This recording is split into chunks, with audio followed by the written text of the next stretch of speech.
India. I came here for a 3-week trip back in 2018. Fell in love with the people, way of life, and spicy chai on the street. So, after returning to my apartment in Austin, Texas, I decided to sell all my stuff and come back to stay for a while. Since I was a kid, my mom and aunt have encouraged me to travel. Benjamin. Now he was the bravest one of us because he was the one that went first. And we've had our share of adventures together, whether it was our annual summer vacations to New York City, international family trips to Portugal, or when they visited me in Texas. So after they retired, they wanted to cross a few Indian destinations off their bucket list and decided to come visit. What we didn't know was that 23 days after landing, their return flights would be canceled, and soon after a global pandemic would lock down this country and the entire world. संपूर्ण देश में संपूर्ण lockdown होने जा रहा है.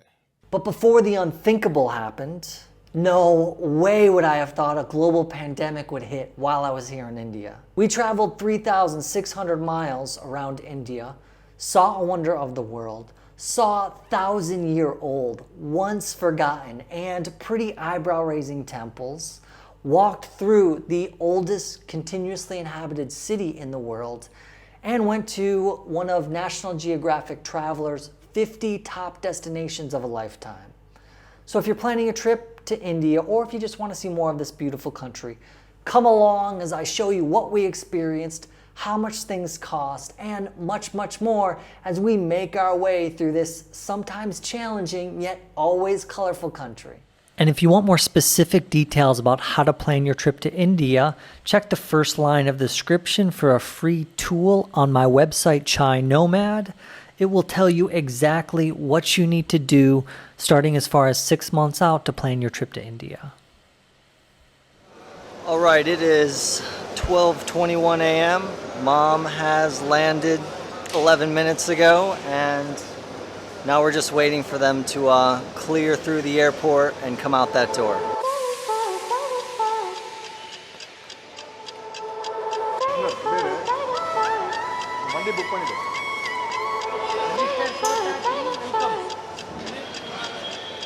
You guys scared me. I was just like, where are they?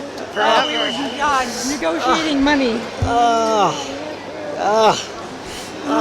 Yay, I am exhausted. Oh, we I are bet. exhausted. Whoa, where's your So guy? walk this way.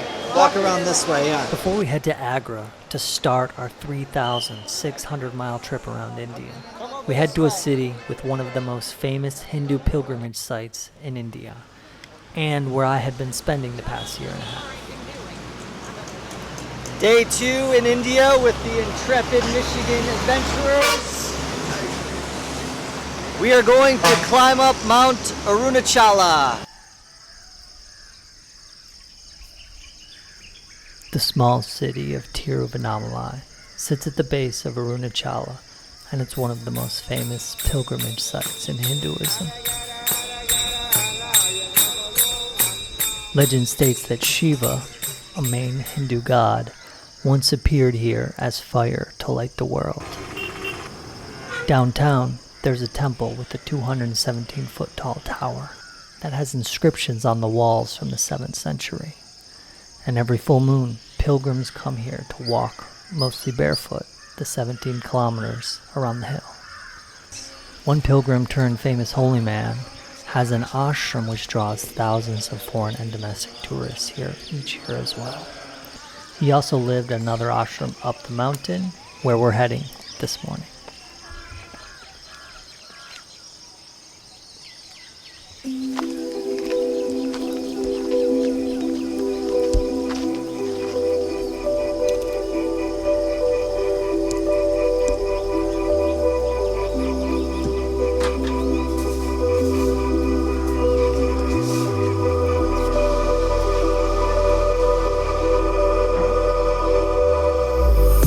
Starting your trip in a small city like Tiruvannamalai is a great way to get acclimated to the sometimes in-your-face pace of India. They got caught up on sleep at a chill Airbnb, got some SIM cards for their phone, exchanged money, took a few rickshaw rides, and even tasted the delicious South India cuisine with dishes like idli, vada, and sambar. But there were only 18 days left until their flights were going to be canceled. So it was time to start seeing India and crossing some destinations off their bucket list. So there's no better way to start than seeing the jewel of India and its once capital city. Well, my first impressions of India were it was very dark and a lot of people were out in the middle of the night when we were coming through at 3 a.m. on deserted back roads. Some of them were giving their cow, were walking their cow. Here we are at the University College of Engineering. Tiruvannamalai. It's 2 a.m. We got a flat. We're flying from Chennai to New Delhi. Along the way, we get chai on the street, see our first squat toilet, and read the local Delhi paper.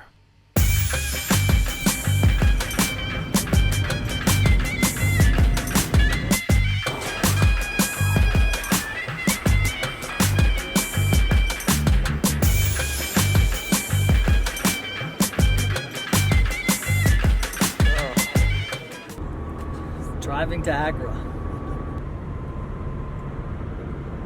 As we drove into Agra, a little sleepy-eyed, we noticed a familiar face. Namaste Trump, Namaste Trump, Namaste Trump, Namaste Trump. दुनिया की सबसे बड़ी democracy में. That is a huge photo on our hotel.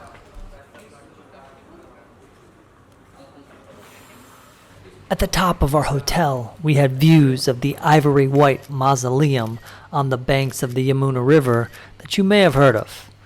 But before exploring the city, we first were headed to the nicest restaurant in town. We had lamb shanks that had been roasted for 12 hours in the authentic Mughal style. The next day we woke up, watched Agra head off to school or to work, and then we headed to a palace, prison, active fort, and the first ever Mughal white marble tomb. Well, this is a good time to introduce you to the Emperor Akbar. Some say he was the greatest of all the Mughal kings. He was undefeated in military campaigns, tripled the size of the Mughal Empire, and he wasn't a total prick about it. He was tolerant of all religions and even created his own universal religion, which we'll get into a bit later. Anywho, he's the guy who originally built this fort.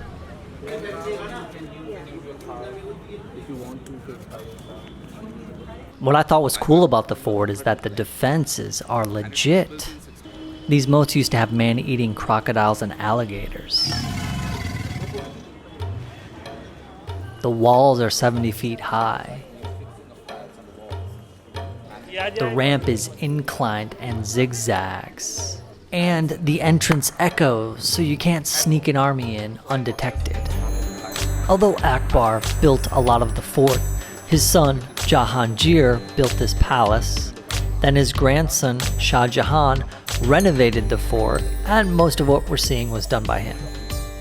We'll talk about Shah Jahan later in our story, but it is interesting to note that his son eventually overthrew him, imprisoned him here, and he died looking at his most famous creation.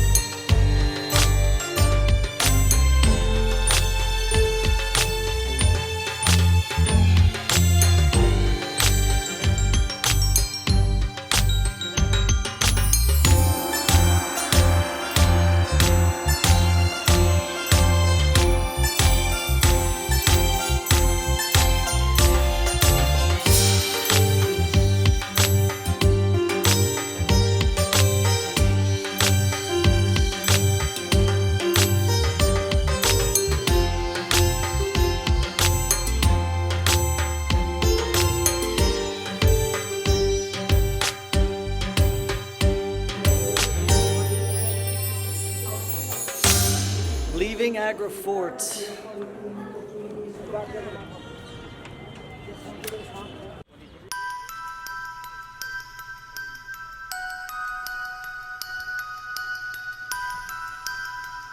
Welcome to the Baby Taj, as it's commonly called. It's the tomb of a prominent minister under Jahangir and built by Jahangir's daughter.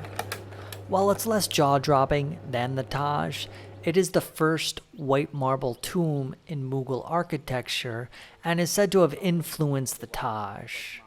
It's also known for its delicate marble lattice screens and intricate stone inlays featuring wine glasses, cypresses, and geometrical arabesque.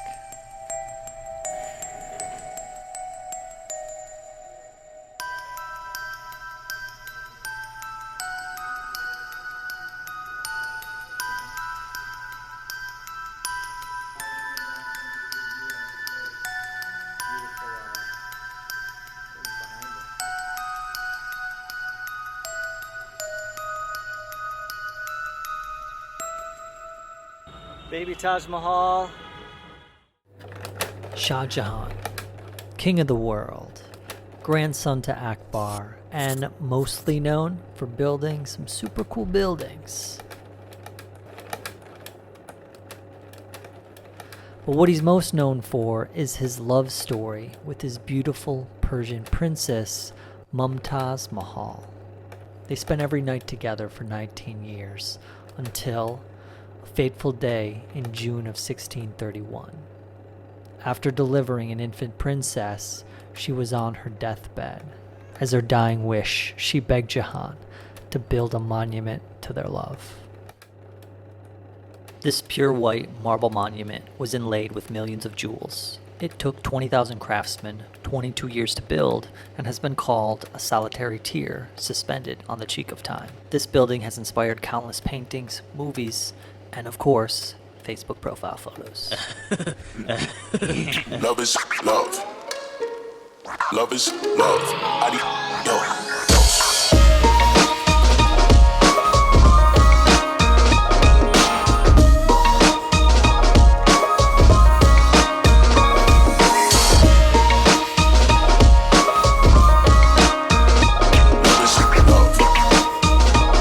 Taj Mahal was built by Shah Jahan. He was the 5th Mughal emperor and he was the grandson of Akbar.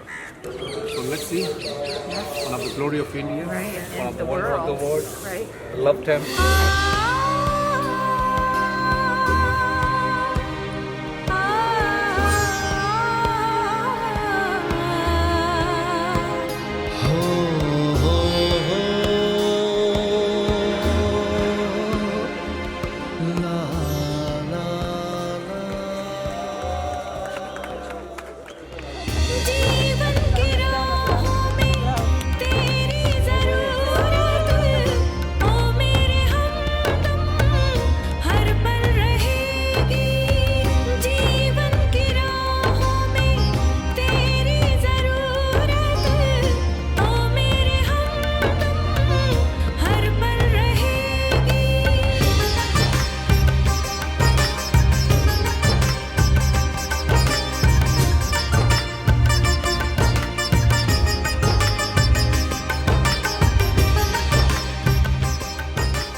Some historians say Shah Jahan cut off the hands of every craftsman who built the Taj, so they could never build anything so beautiful again. But there's no evidence to suggest that.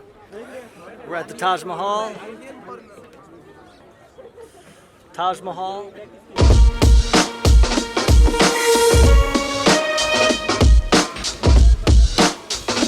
Love is love.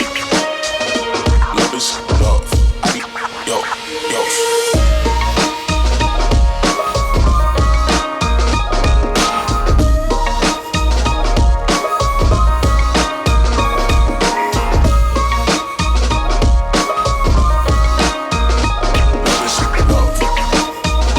Love is love.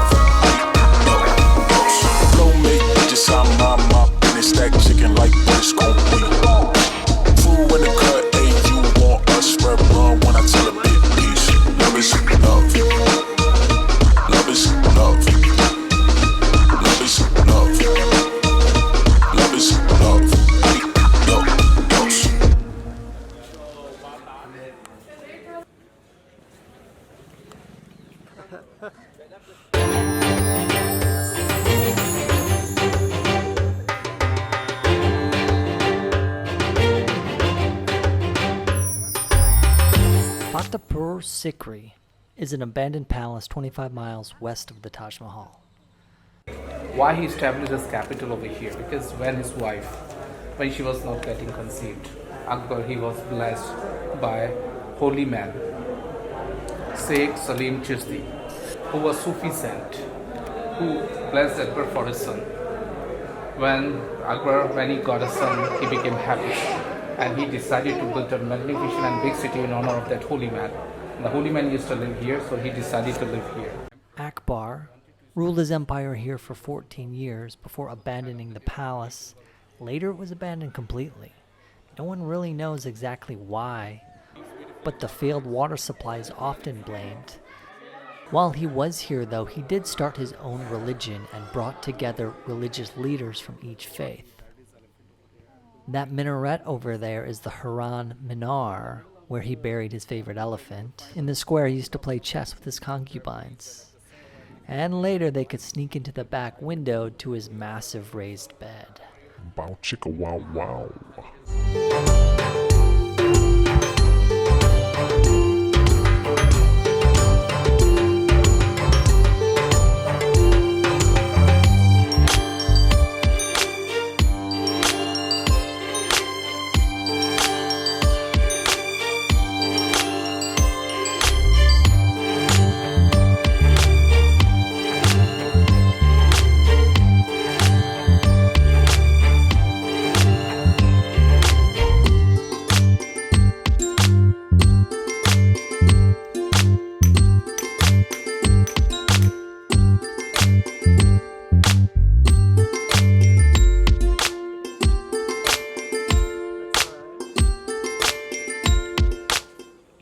Oh, you got it down, Mom.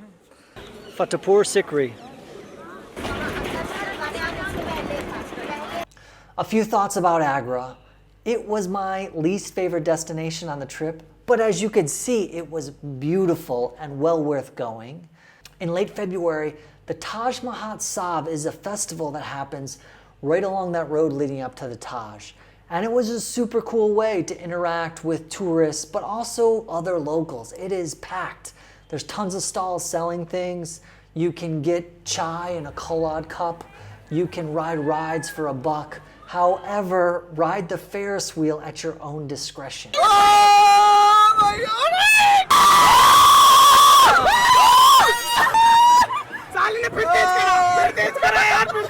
I will say the shopping is overpriced, and Agra is known for having a dessert called pitha, which is overrated. 2 days is enough to see everything in Agra. We stayed 3 and it was nice to have that extra day. But if you just want to do a tour from Delhi, you can go see the Taj and come right back, and you will see most of Agra. Squished. Where are we heading? Khajuraho. How are we going to get there? By train. What are you most looking forward to about the train trip, Mom? Sleeping What are you least looking forward to about the train trip? where I'm sleeping. And then we found out the train was delayed.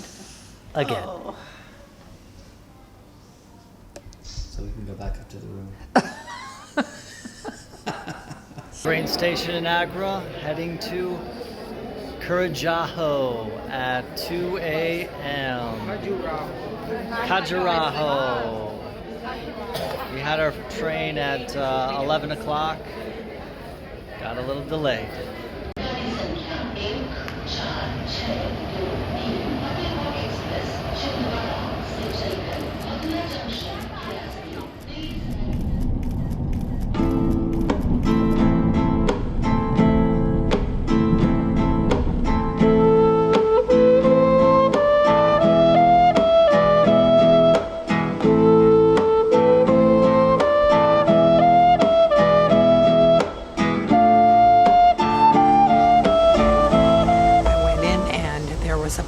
With it looked like 2 feet, but with a hole in the middle. You could see the tracks below, and nothing to hang on to. There was a bucket attached to the wall by a chain. It was underneath some kind of a faucet, it looked like, but I didn't want to touch that faucet.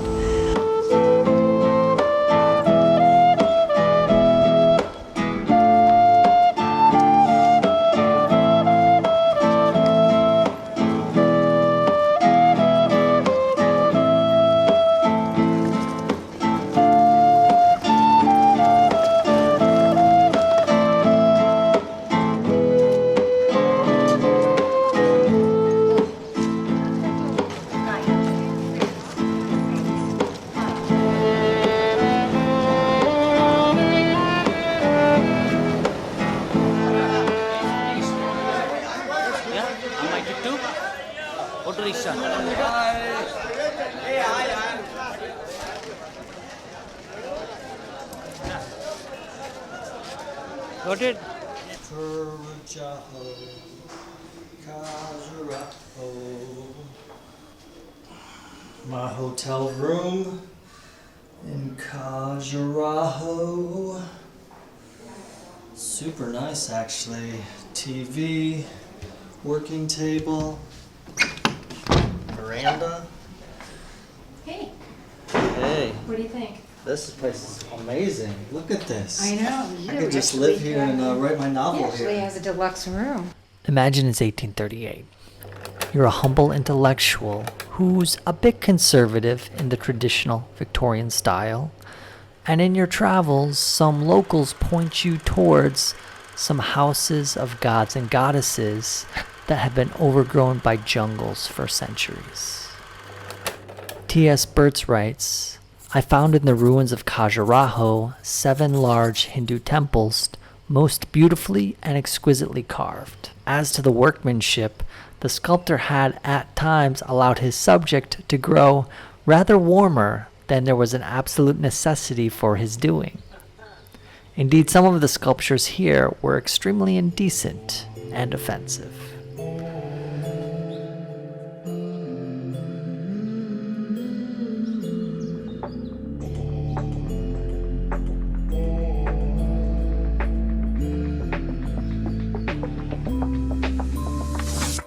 We are in Khajuraho at the Western temples known for their family-friendly art.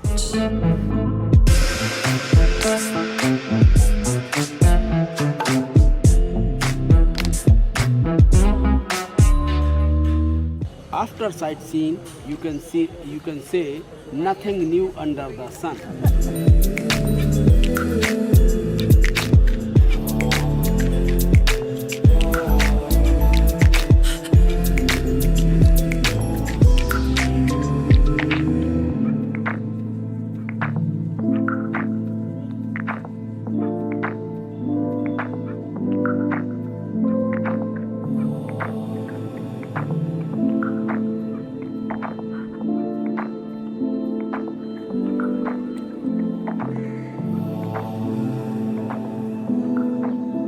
Those temples are amazing, and I can see why they're like a wonder that you should see before you die, because, I mean, all the purine interest aside, I mean, those temples are gorgeous, and the carving is amazing.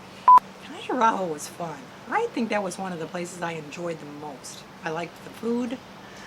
There was some great shopping in Khajuraho. The fact that there was so much expressiveness in the statues, like you could see when a woman's pulling a thorn out of her foot, which apparently was a common problem because there were several of those. Khajuraho is a small town that's out of the way, but that's part of the charm.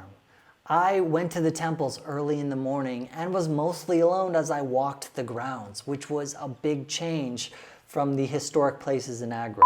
My mom and aunt also went on a shopping spree here, and the same shirt that I bought in Agra was here, and it was selling for 20 to 40% of the price. Khajuraho train station, another late night train.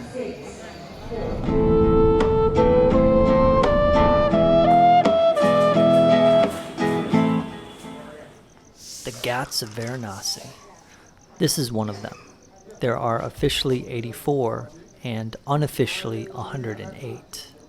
At 2 of them, as many as 100 bodies a day are cremated, and their ashes are sprinkled in the sacred waters of the Ganges. This morning we're taking a sunrise boat trip, then we'll see the cremations up close for ourselves, and finally ending the day by attending the Aarti ceremony at the Central Ghat. 400-kilometer long river. Origin is Himalaya, so Himalaya in the north. So north to the south. But when the Ganges entered in the city, she took a crescent turn, 7 kilometers, south to the north.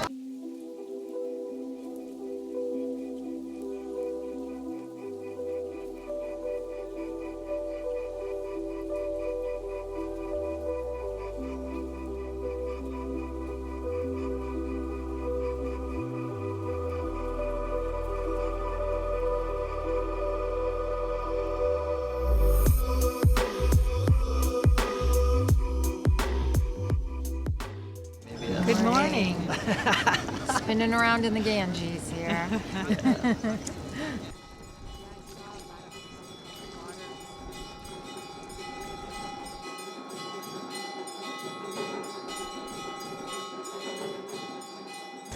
Our bodies made up by 5 elements. That's why we believe in cremation. Body is made up by 5 elements: water, air, fire, minerals, and sky. So when that body will turn into the ashes, so everything is returned to the nature. Only minerals is remain in form of ashes. And when the mourner will put down the ashes into the Ganges or in any other river, it means adding nutrients. So in ancient time there was no fertilizer. During the flood, when water spread in agriculture area, and after the flood, the soil become fertile due to presence of these inorganic and organic materials.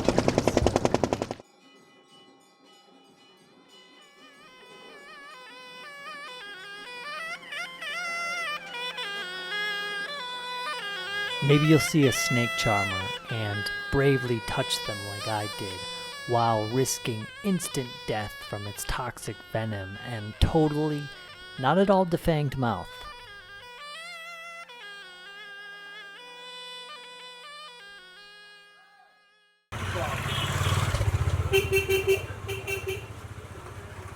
Or wander the old world maze-like stone alleys that will transport you to a bygone era.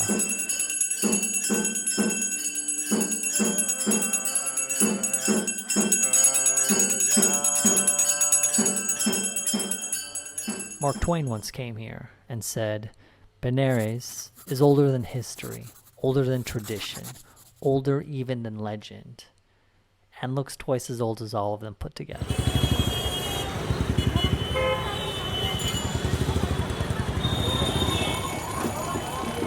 I'm so lucky to born here, and I'm more lucky to die here, because when I die, I get straight to the heaven, and Varanasi is the place for the burning. Burning is like a learning. That's it. Cremation is like education.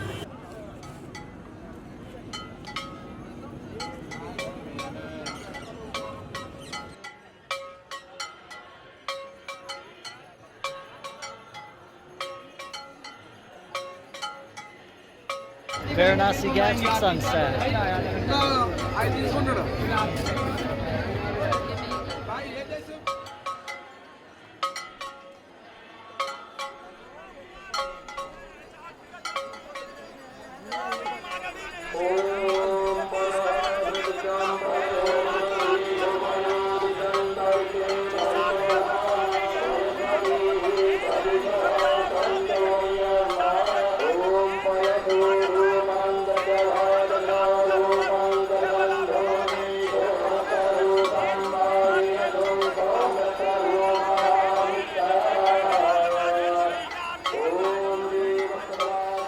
The largest ART ceremony takes place at the Central Ghat, and ceremoniously dressed Hindu priests circle fire-lit lamps in a clockwise manner, accompanied by chants in praise of Mother Ganga.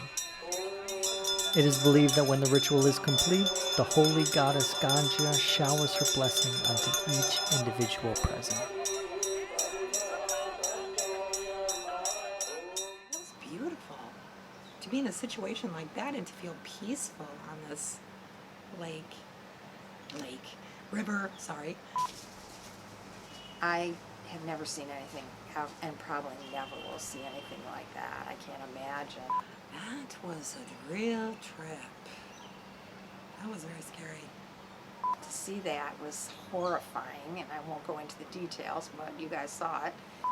No, I don't think I've ever seen anything. And I wasn't really looking. I was almost afraid sometimes to be looking at the different aspects of what was going on there, you know. Like you were just like transfixed.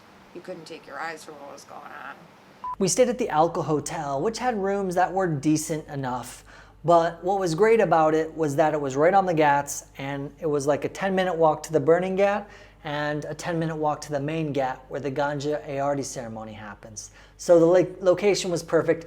The old world lanes are intimidating at first. When our guide was taking us to our hotel, I thought I would never understand it. However, very quickly you will get a lay of the land, and the Ganges is a great landmark that you can always go back to and figure out where you are. Varanasi is amazing.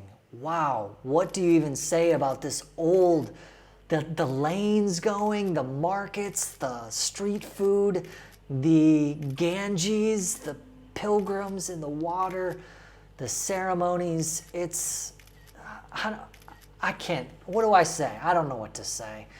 What I will give you a tip on is don't go there first. Go there, but later in your trip. Get your bearings a little bit. Learn how India works. Then go to Varanasi. And for us, 2 to 3 days was enough. I think we were all kind of ready to leave it because it was difficult, but I'm now ready to go back and see more. Varanasi going to Kerala.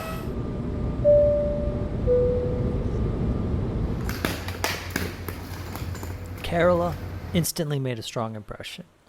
It didn't hurt that we stayed at the 5-star casino hotel in Kochi. I took the day off and worked on my suntan. But as I did, the coronavirus was catching up to us. The main attraction in Kerala is the 1,700 kilometer long backwaters, which are similar to the American Bayou. Many people rent a houseboat for the day, weekend, or week, and it's big with newlyweds. I recommend renting a non-motorized boat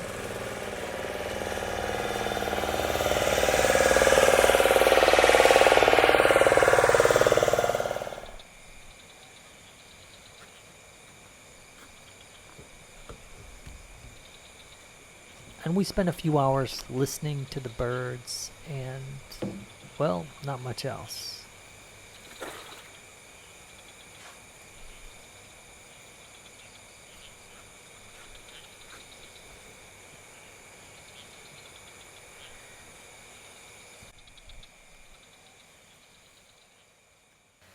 We did stop to watch a local woman weave palm leaves and make twine from the coconut husks.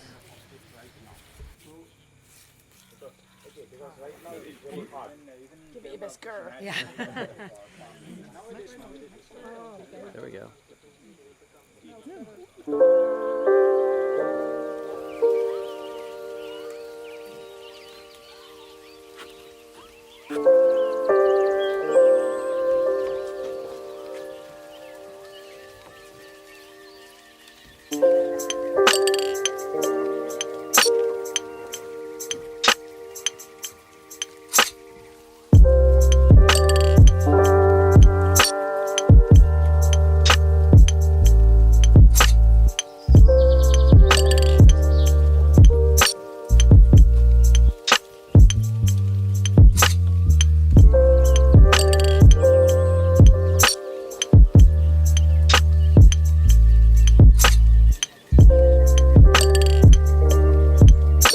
Trip in the Kerala backwaters.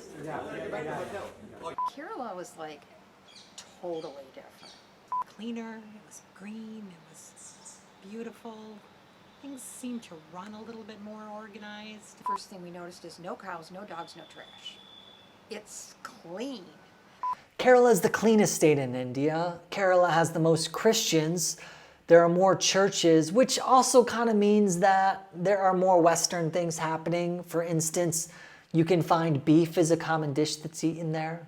The backwaters is gorgeous. It is huge. The tour we took was half a day and it was nice. Now I'm going to say that it's not a must-see for me. If you're going to India, I wouldn't put that on the top of your list because I would choose more places that have the culture of India. Like I loved Kochi. I would go to Kochi and spend more time there as opposed to going to the backwaters.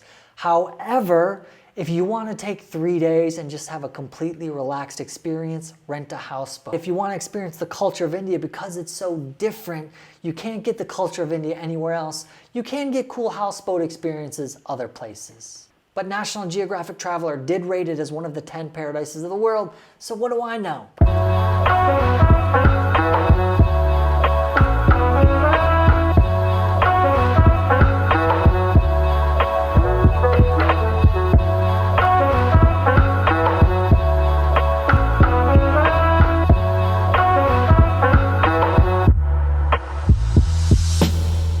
spice garden in Kerala, seeing spices like cardamom, ginger, turmeric, cinnamon, nutmeg, cloves, cocoa. mace. You It's name very it, beautiful. they got it. And Kumali is a small town, the border between Kerala and Tamil Nadu, and also known as the cardamom hills of Kerala. Which means from here we are producing about 35% of cardamom to the Indian market. As you can see, this is the cardamom plant, and these are all the cardamom pods and flowers. This is the third most expensive spice in the world, after saffron, vanilla, then cardamom. So this cardamom, a ginger, turmeric,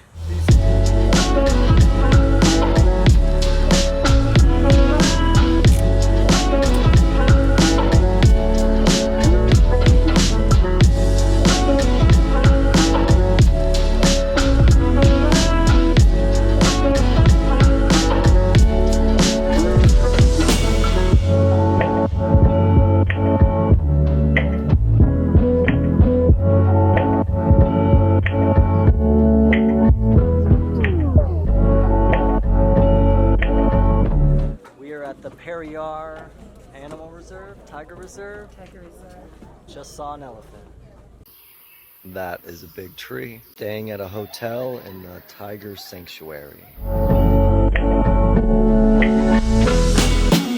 When we got back to the small city of Tiruvannamalai, that's when things got interesting. Hello and welcome to NewsClick. We are today going to be discussing the spread of the coronavirus in India, which is now being called an epidemic in this country, but is actually a global pandemic.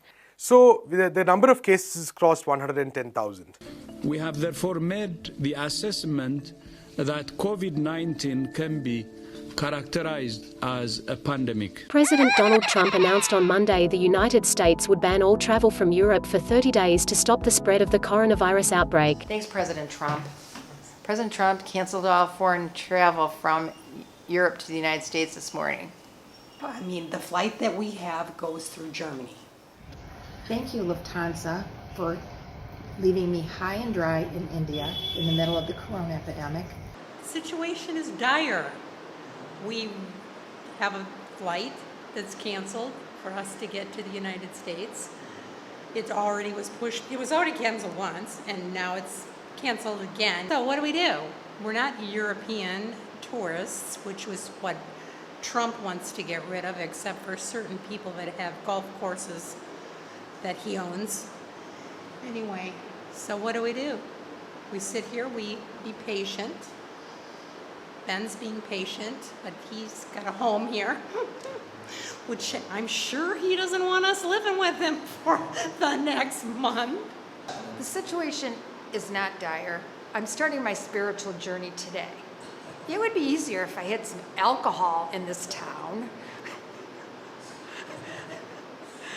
But I could apply for Indian citizenship. I've got a lot of options. So yeah, what do? And they've suggested that all Canadians go back to Canada. But I got a job in Bangladesh, and I was supposed to go fly there on Thursday, but Bangladesh has now stopped giving any foreign nationals visa on arrivals because of the coronavirus, so now I can't go and work there. So they're going to try and fly me to Calcutta, possibly, to get my visa there. Maybe. We'll see. We didn't know if they would be able to find a ticket back to the US because most flights went through Europe. However, after some days of stress and them making so many calls and searching the internet for flights, they did find one that went through Mumbai and then back to the USA. But there was still one sticking point. The states in India had started to stop travel in between them, which meant Mumbai might not let a flight coming in from Chennai leave. So therefore, my mom and aunt could now leave me and then get stuck in Mumbai. So even on their final day, things were far from certain. So to take our minds off of it, we did the local custom here in Tiruvannamalai, which is to circumnavigate Mount Arunachala. Oh, before we do that and wrap up the video with our final thoughts, I wanted to say that 6 months after we took that amazing trip, I'm still here in India. And every week I try to make the most helpful video as possible for someone who's going to be traveling around this beautiful country. So if that's your plan, or if you're just interested in this beautiful country, please click the subscribe button. And in the comments, let me know if you have a video request or a question or some feedback on some things that I can do better on. I would love to hear from you and would love to have you join our community. So let's get back to the video.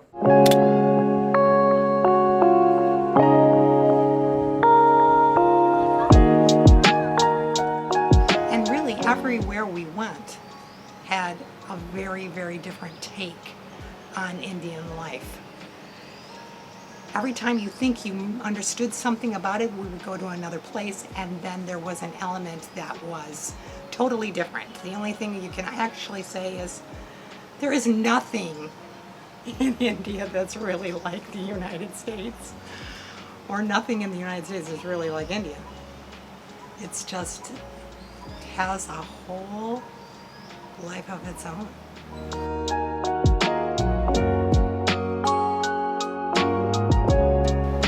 I'm calmer at home because I never saw any road rage.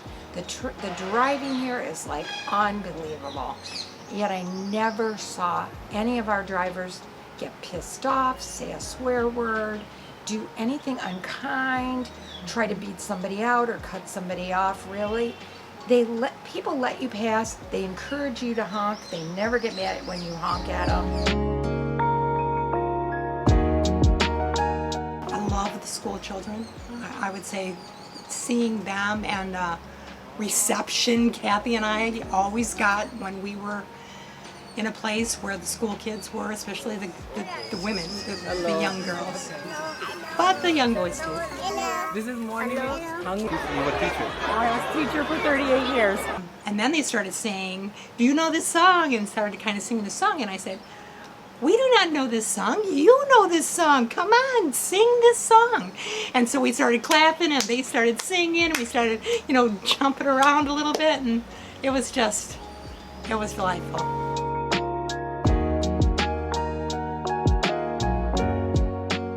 It's hard to get used to people bugging you to buy stuff and bugging you for money and things like that. But when our guides were around, they never stopped anybody from approaching us. It's like they have a lot of respect for what it takes the average Indian to get through their day. And they do respect other people here more than we do, I think, at home.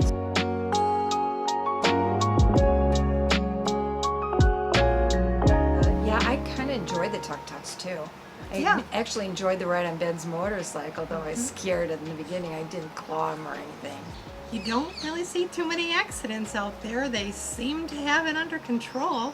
Yeah, considering no seatbelts, no sides, dogs. No nothing. Yeah, the dogs are unbelievable. They're standing right in the middle. They know to stop. Let them go around them. They just freeze. It's just... Dogs and cows really know how to beat traffic and how to deal with it. Goats, not so much.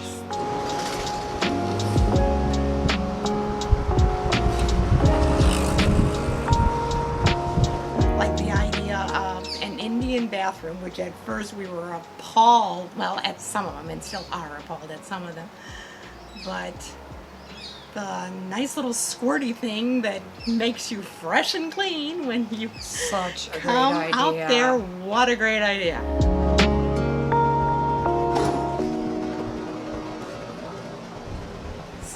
Anyway, things are changing every minute almost of every day now, and it's just hard to know whether or not we're going to get through Mumbai, but I do think we will.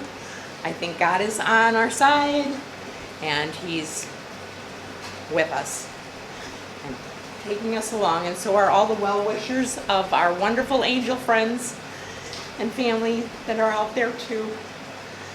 I'm sorry, I didn't sleep much. What's that right there? A sock? Not that, the other thing. It's mango juice. What do you think? Oh yeah. Tell us about your mango juice addiction. We call it vitamin M. Feeling a little better. Excellent. We'll buy sweets.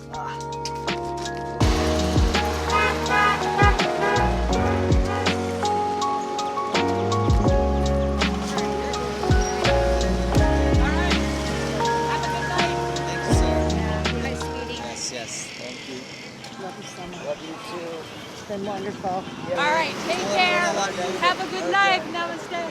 Richard, tell Richard.